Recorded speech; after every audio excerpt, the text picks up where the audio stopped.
Hey everyone, welcome to another episode of A Moment of Chaos. I'm St. Adam, and today we're going to talk about Captain America. But not just anything about Captain America.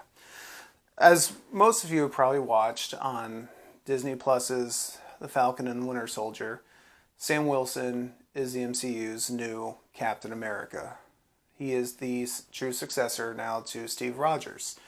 And I thought they did it well. I have been seeing a lot of people saying, well, I still miss Steve Rogers. And I mean, I'll be honest, Steve Rogers was a guy that I've read most of my life as Captain America too. So we're going to try something today.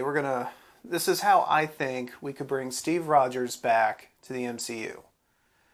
Here's the thing though. Here's the one caveat in all this. I don't want to do anything that's going to undo anything in Falcon and Winter Soldier. So Sam Wilson, in what I'm about to lay out, will still be Captain America. But this is how Steve Rogers can still come back for maybe one last ride. I actually came up with this idea at the end of Falcon and Winter Soldier. And, Disney did Loki. That brought King the Conqueror into it, and King is kind of what I used to make all this come together. So I'm glad they did that because now it doesn't sound too far-fetched. So as we know, as we saw at the end of Avengers Endgame, Steve Rogers went through the timeline to take back all the Infinity Stones to their proper place in history. And we do know that Steve Rogers went back to Peggy Carter to live that life that he wanted to live.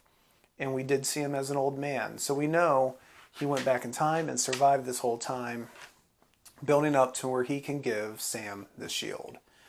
But we don't know what Steve did aside from return the stones. I mean, time travel's a weird thing. Anything could have happened. So let's just assume it did.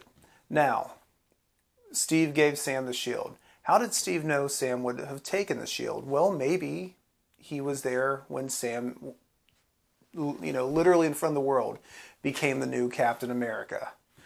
I'd like to think as Sam saved the day and beat the Flag Smashers, maybe up on a building, there's Steve looking down. He sees Sam in his Captain America suit going, I always knew you had it in you, Sam. So he could have been there to know that Sam would have taken the shield and would have become the new Captain America. So, here's Steve in the timeline. We know we have King the Conqueror. Let's say King is going to now, thanks to the end of Loki, travel back in time to conquer. It's what he does. Maybe Steve sees this. Maybe Steve gets whacked out of time. So now here's Steve in the present day, or our present day. He knows Kang's coming. He has to help stop Kang. He does not want to take back the mantle of Captain America from Sam. This is now Sam's destiny, and he's going to fill it well. But what does the Marvel Universe always need? No matter what, no matter how much they bitch about it, Marvel always needs S.H.I.E.L.D. S.H.I.E.L.D. always needs someone to run it. Now, Nick Fury hasn't been seen since Infinity War. We know Nick Fury's out there. He's been announced for the upcoming Secret Invasion storyline. So Nick Fury already has his hands full with something else. They need S.H.I.E.L.D. In the comics, after Steve died and came back, this is when Bucky was Captain America. Steve didn't take the mantle of Cap back from him. But instead, he ran S.H.I.E.L.D. He was the captain, Steve Rogers, the super soldier, but he wasn't Captain America. We could do this. Steve brings S.H.I.E.L.D. back together. The Earth needs S.H.I.E.L.D. to gather the intelligence. You got the Avengers, but S.H.I.E.L.D. is always working in the shadows, always gathering that information that the Avengers need. Plus, you don't have Stark anymore. So you really need someone to sit there and kind of coordinate everything. And that's where Steve Rogers can do this. We already saw, think back to the Winter Soldier film. Remember the suit that Steve was wearing in that? With, the symbol in the middle with the white stripes and everything?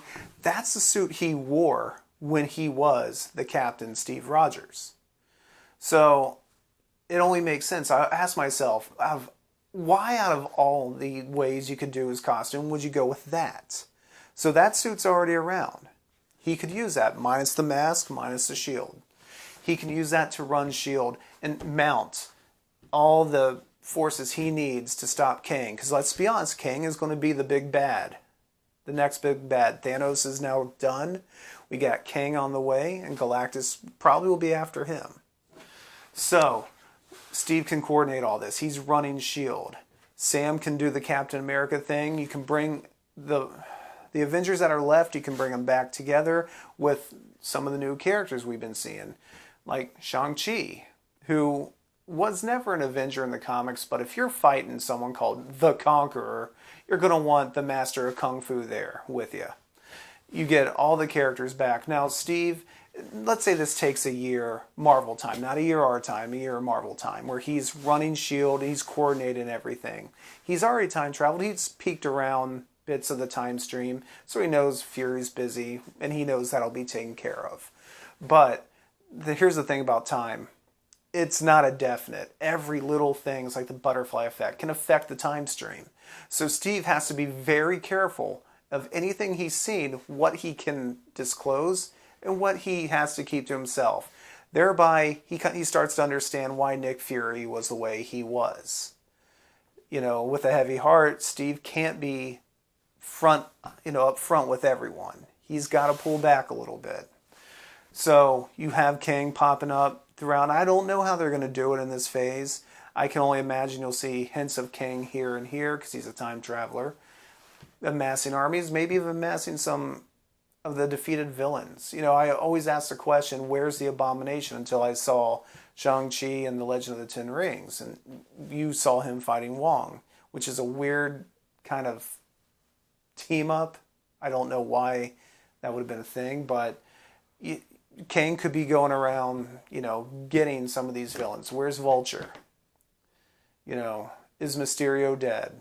Probably not. He's a master of illusion, but he could be going after some of these villains to kind of bring them into the fold, until he comes out. So then, in the final battle, you got Steve Rogers commanding S.H.I.E.L.D. You got Sam Wilson leading the Avengers, all against Kang. Maybe even get a fight scene with Kang, with Steve Rogers and the new Captain America. I think that'd be pretty great to have.